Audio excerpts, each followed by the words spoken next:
Good. Very good. So, welcome to our lecture on global history. Today we learn about ancient Greece, pre-Roman Italy, and Rome. This civilization actually shaped the Western world with stone, myth, and urban imagination. So, are you ready to explore it? I am. So, let's move on. Yeah. So, okay. In between the presentation, I put some videos.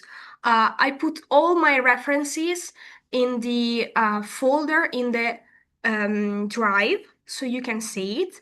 But I found actually a very good channel on YouTube that explain very simply, it's very short, but if you guys want to review some materials very quick, you can see it. Like part one, which I put it in slide three. We cannot see it here, but you can see it on the presentation. I will share it later. You can watch it even before the test you will take. It's just to actually um, let it live all again in the head and review very quickly. So today we will talk about this. We can see it as our roadmap. We will start from ancient Greece, from the Cycladic islands, and then we will talk about pre-Rome Italy, and then we will go to Rome and its empire. As I said before, ancient Rome as ancient Greece, it's very massive. It's a very massive period of time, and it's very full of history. So I try to reduce it a lot. I try to maintain the fundamental parts, but I couldn't do much. And then I make a focus more on architecture. So it's more practical for us. So we'll trace back the architecture and how it is related to these periods. Think of these as a blueprint for the next civilization. These two, I say two, but it's not two, but Greece and ancient Italy, they are like the fundamental civilization of Europe. We can say that Europe culture, even today. So we can imagine this is our scenario today. This is our map. You have to focus on this specific part of the world. So we have to trace back a little bit. We have to go back to the Iron Age. So this era, era after the Bronze Age collapse, society across the Aegean Sea is the one that is in Greece, right? It's still in the Mediterranean, but it's called Aegean.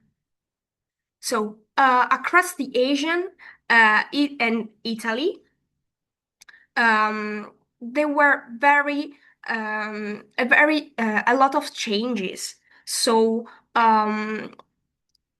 even if they were similar, they were very, maybe for other people, they could be very similar.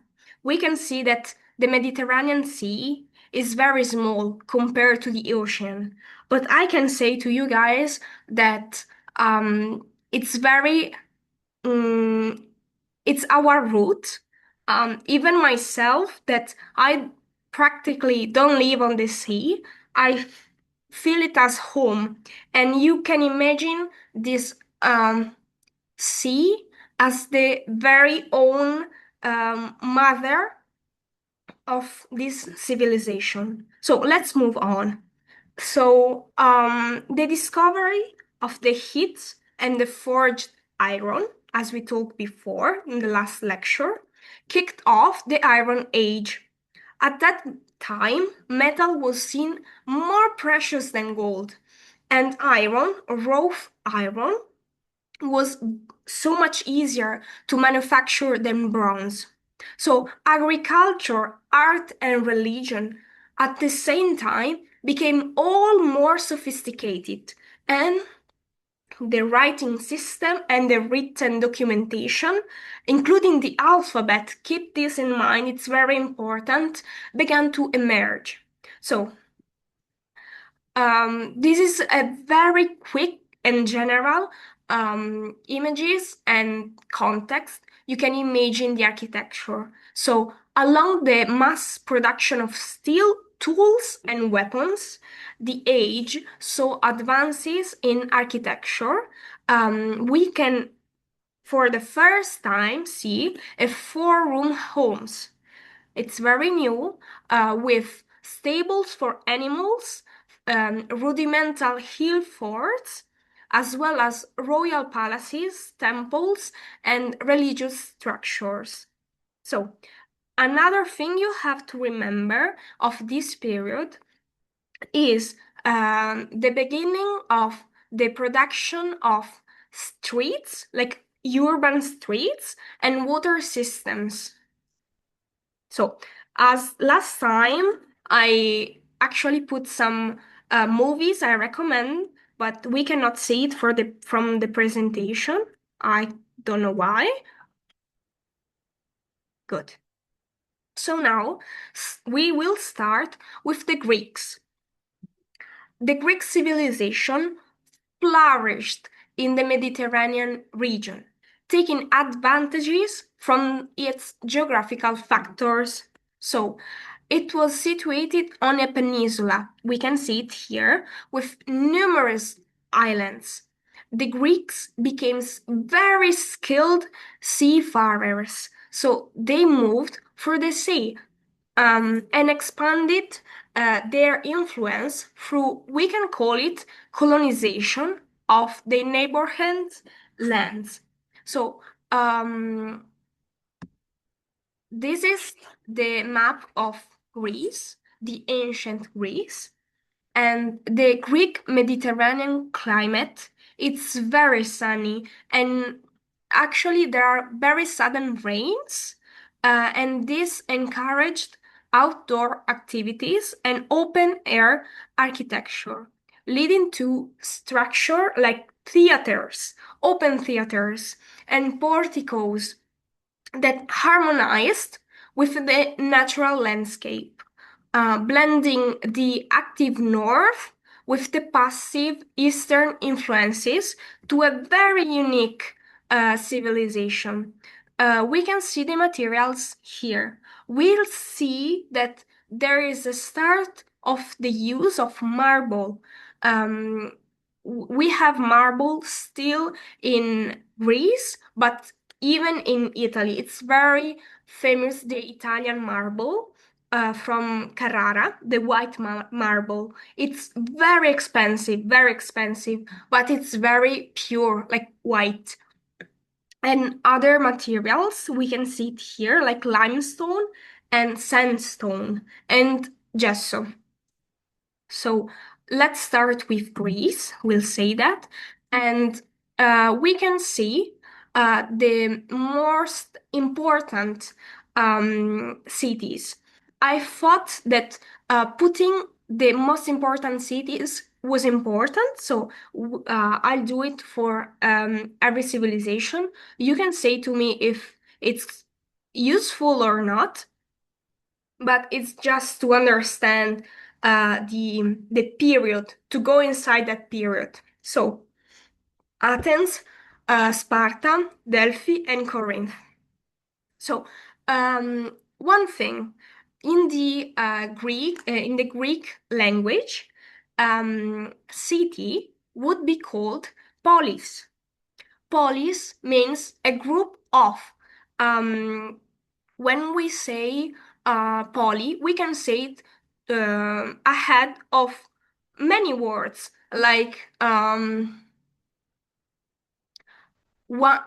if one speaks more languages, we can say he is a polyspeaker, right?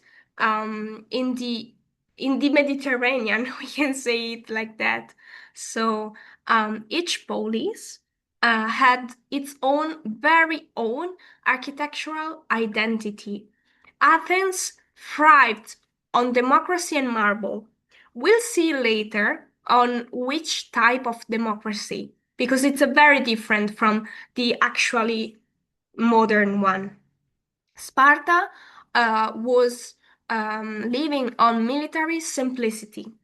Delphi's temple of Apollo symbolized divine consultation. It was the religious capital of Greece.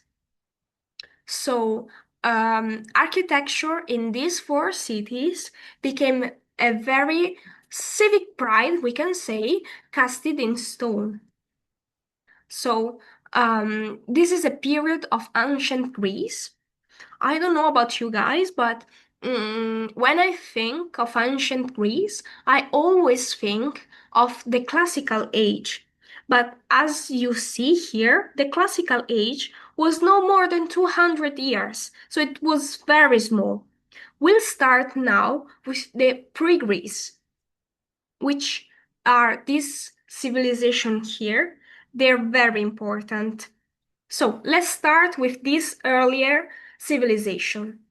Before the classical Greece, the Cyclades, the Minoans, and the Mycenaeans dominated.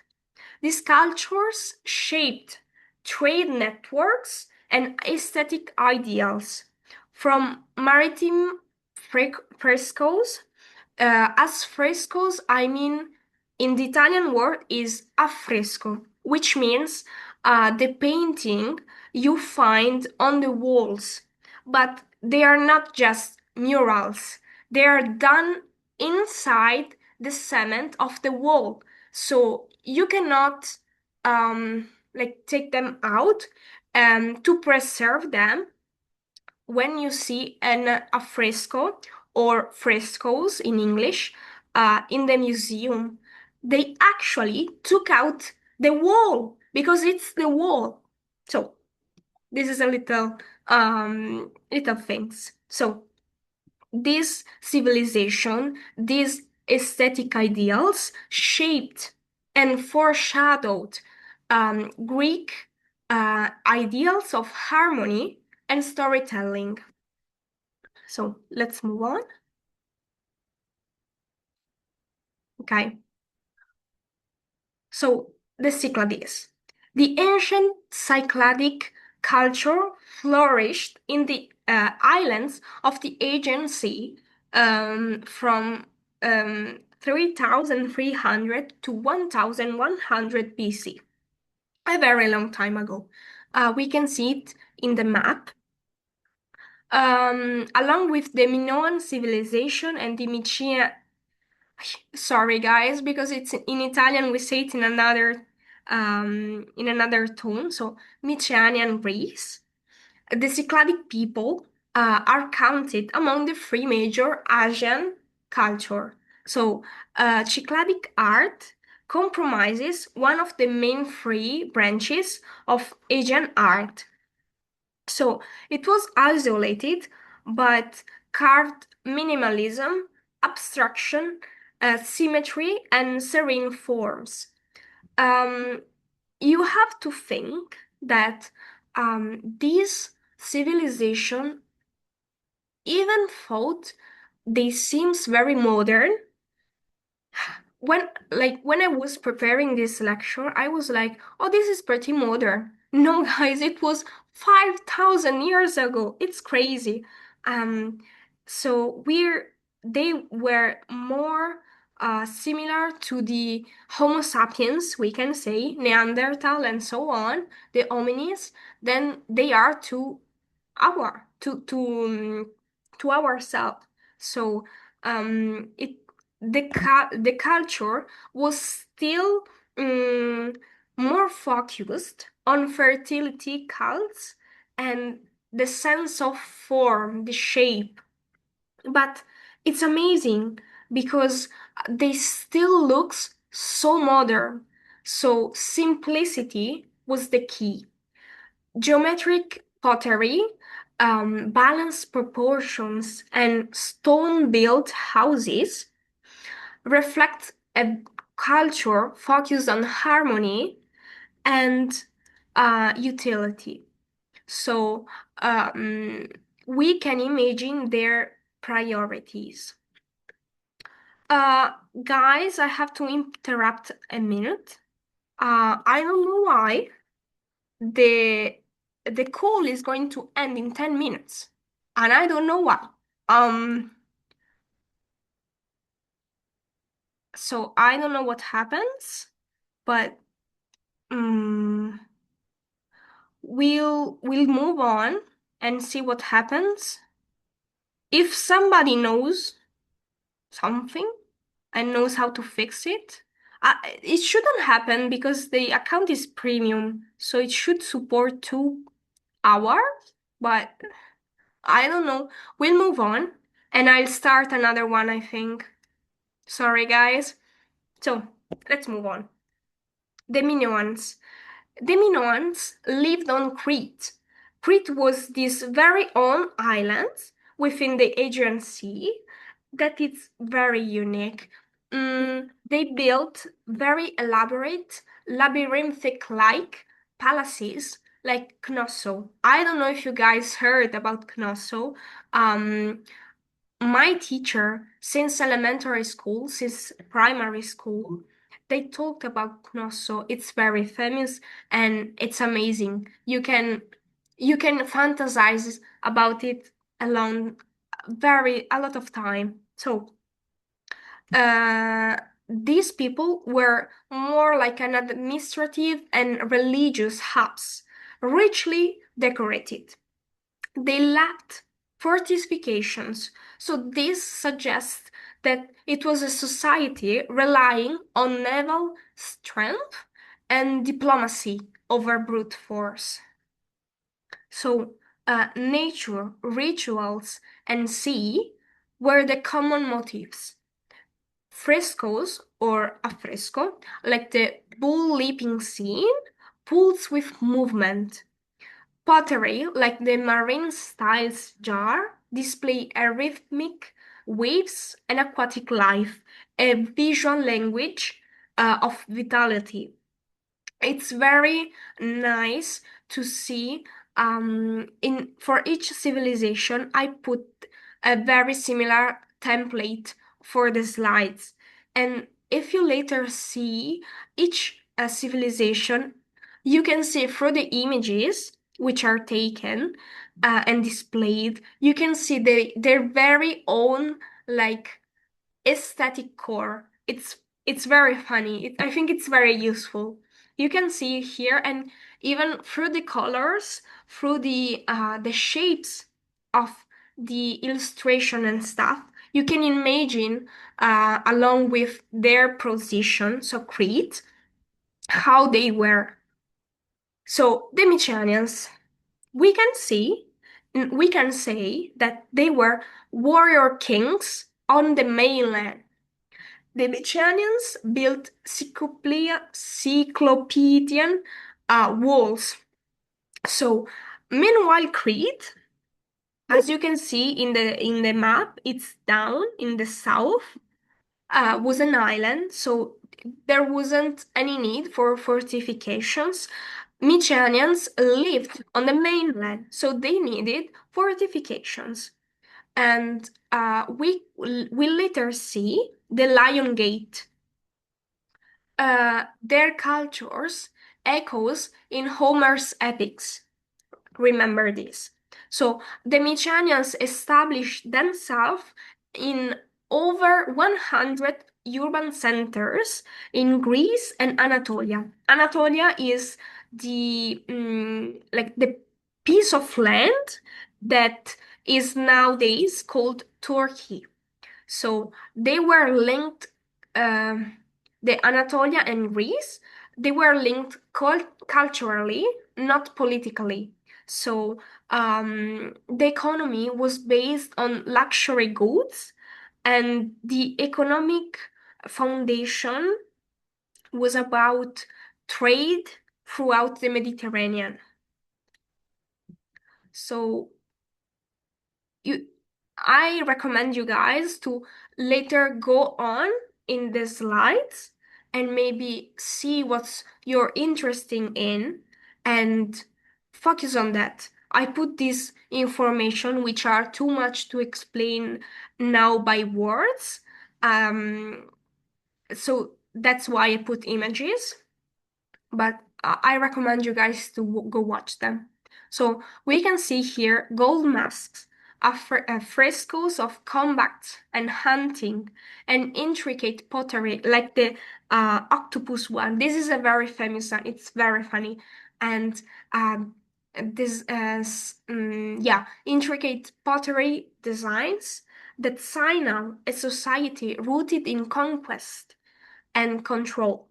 Art was a declaration of status, legacy, and divine favor. So, in the Mycenaean region, the palace dominated the landscape, right? And they were built on the hill. This one was built on a hill of almost 300 meters above the sea levels, with walls about 13 meters, right? They were very high and thick.